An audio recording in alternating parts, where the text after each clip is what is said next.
da revolta armada, ela durou muito, ela veio bem antes, da monarquia ainda.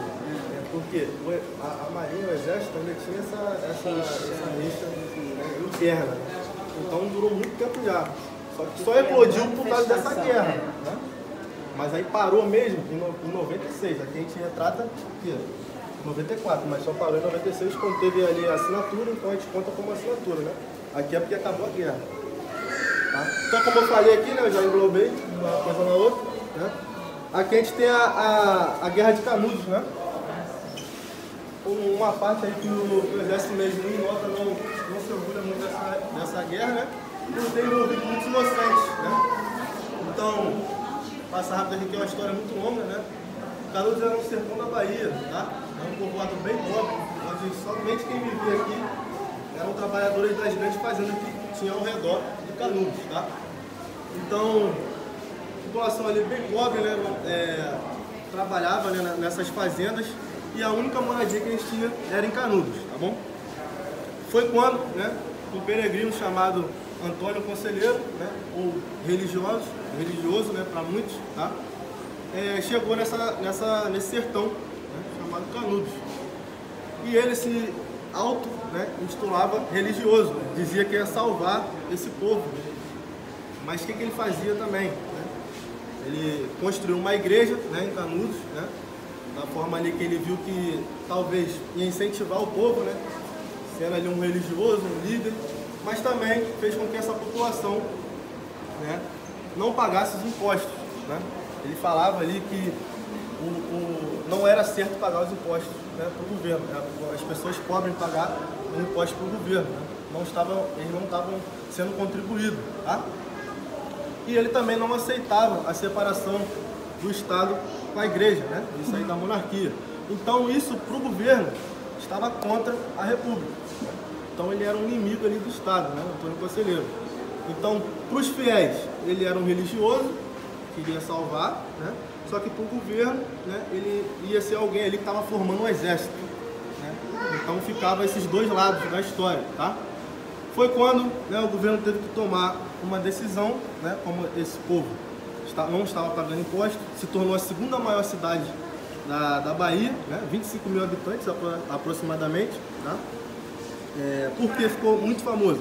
Porque as pessoas não pagavam imposto, então todo mundo que trabalhava ao redor foram migrando ali para Canudos. Então os fazendeiros, né, os grandes fazendeiros ali, a parte da elite mesmo, ficou sem a mão de obra. Então, né, esses grandes fazendeiros, né, reclamou ali os governadores, né, até chegar no presidente para tomar alguma atitude.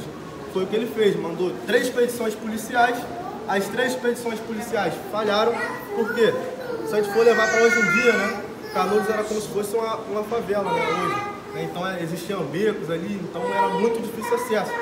E também, para dificultar o trabalho dos policiais, né, os policiais, né, os militares ali não sabiam a identificação de Antônio Conselheiro. Né?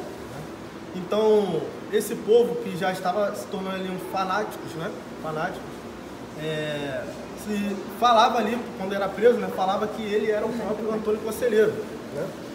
Só que o policial não sabia, quando interrogava, né, fazia a investigação, via que não era, né, e não tinha como saber ali como era o rosto, né, a aparência de Antônio Conselheiro. Foi quando aí a polícia não tomou conta ali, né, dessa situação e o governador mandou nota para o presidente. Foi quando o presidente, né, Prudente de Moraes na época, mandou o exército, né, mandou o exército para Canudos. Foi quando o exército ali, né, bem diferente, quando o exército foi chamado, ele viu que aquilo ali era uma guerra, né, era uma guerra, então por isso o nome Guerra de Canudos, cercou a cidade inteira, deixou nada entrar nem sair, né, e a mando do presidente mandou bombardear a cidade inteira. Não sabendo ali quem era Antônio Conselheiro, né, e já estava virando um fanatismo e também uma chacota ali para internacional. Muitos países ali falando que o Brasil não conseguia controlar seu próprio povo, né, e o exército foi lá e bombardeou o Canudos inteiro. Basicamente isso.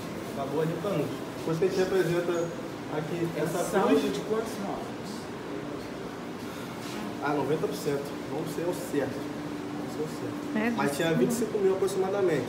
Morreu bastante. Foram 3 3 expedições. Expedições Isso. grandes. Nessas né? expedições policiais, primeiramente, né, morreu muitos policiais e morreu muita da população também. Só que a população também se armou nesse período. Lógico, na primeira expedição foi uma guerra desigual, né? A polícia ali armada, né? A gente representa aqueles armamentos. E o povo de Canudos o quê? Com facão, né? Com foice, coisas ali de trabalho, né? Só que muitos policiais morreram ainda nessa questão, e aí foi quando eles começaram a se armar, entendeu? Uma curiosidade, pessoal, para vocês. Alguém que sabe onde foi construída a primeira favela do Brasil? No Rio? Foi no Rio, mas qual o nome da favela? Ninguém sabe. Canudos. Então, a primeira favela do Brasil, né, foi construída no Rio de Janeiro, o Morro da Providência, não sei se vocês conhecem, fica no centro da cidade. Né, veio dessa guerra. Por quê? O governo prometeu esses militares, né, por isso que esses militares foram nessa guerra.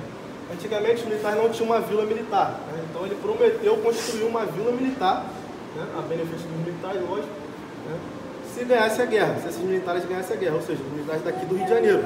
Então os militares foram com essa guerra de Canudos. Quando voltou da guerra, né, vitoriosos, o que o governo prometeu, né, ou seja, ia providenciar essas casas, não cumpriu a promessa. Ou seja, os militares ali ficaram sem suas casas. Né, e esses militares começaram a construir, né, essas casas no morro. Esse morro é conhecido como Morro da Providência, ou seja, por isso que o nome também, para o governo providenciar essas vilas militares. Hoje a gente tem uma vila militar, mas a primeira favela do Brasil foi construída pelos militares. E outra curiosidade também, para vocês terem uma ideia de como repercutiu isso, né? Esse local se tornou nobre. O Morro da Providência era uma parte nobre. Por quê? Somente militares moravam lá. E as casas, né, como os militares foram saindo de lá, eram muito caras, né? Todo mundo queria morar lá pela segurança. E aí praticamente virou um quartel, tá? E somente uma curiosidade para vocês entenderem, tá?